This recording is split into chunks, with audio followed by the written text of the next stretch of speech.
এইভাবে উপর করে আমরা দিতে পারি, তাইলেই আল্লাহ আপনাকে দিবে। আপনাকে ইন্নামা আমালুবিন নিয়াত, আপনার নিয়ত করতে হবে, আল্লাহ আমি নিতে চাই না মানুষের কাছ থেকে হাত পেতে, আমাকে তুমি সামর্থ্য দাও যাতে আমি হাত উপর করে আরেকজনকে দিতে পারি। একটা সময় আল্লাহ আপনাকে দিবে।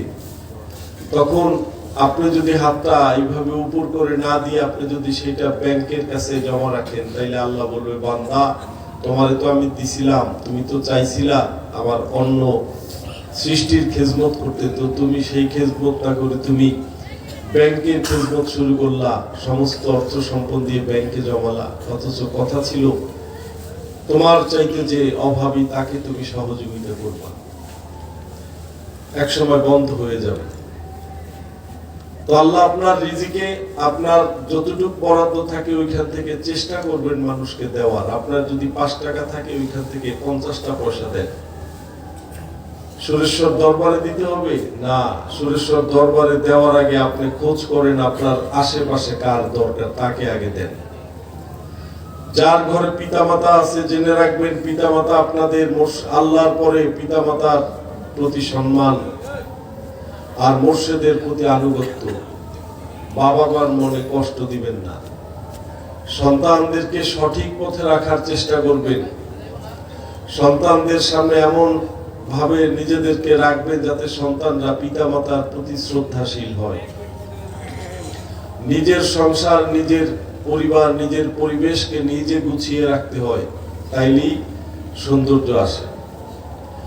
এই যে আমরা সন্ধ্যার সময় দুপুরবেলা আমরা বলেছি যে প্রত্যেকে বিকালে এবং সকালে যার যার কাফেলাকে পরিষ্কার রাখবেন। পরিষ্কার রাখার ফলে এর মধ্যে একটা বাড়তি পবিত্রতা, পরিষ্কার পরিচ্ছন্নতা, পবিত্রতা ঈমানের একটা অঙ্গ নাকি? তাইলে আমরা সেইভাবে দেখেছি যে না, সব কাফেলাগুলো পরিষ্কার ছিল, খুব ভালো লাগছে। তাইলে আজকে আপনারা নিজেদের কাফেলা পরিষ্কার করতে শিখলেন। আর বাড়ি ঘরগুলো যদি নোংরা থাকে তাইলে তো পবিত্র নিজের বাড়ি পবিত্রতা নষ্ট হইল।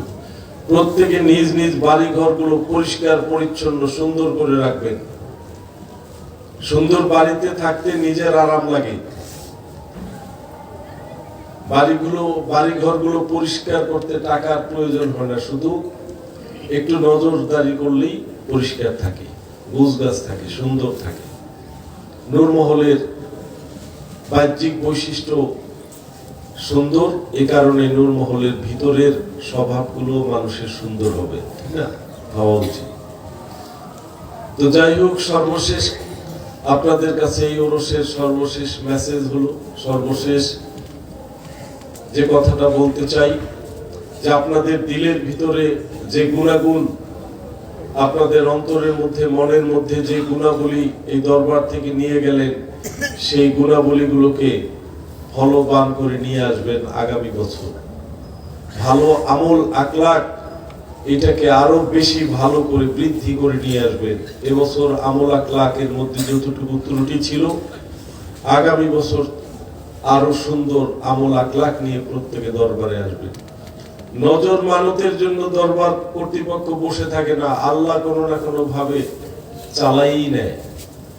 দরবার ওরস শরীফ বসে থাকে আপনার ভালো আমল এবং আখলাকের অপেক্ষায়। ভালো স্বভাব এবং গুণাবলীগুলো নিয়ে যখন দরবারে প্রবেশ করবেন, তখন মুর্শিদের অন্তরের মধ্যে একটা আলাদা শান্তি এবং তৃপ্তি অনুভূত হবে। ইনশাআল্লাহ আপনাদের সকলের উপরে আল্লাহর রহমত এবং বরকত নাজিল হোক।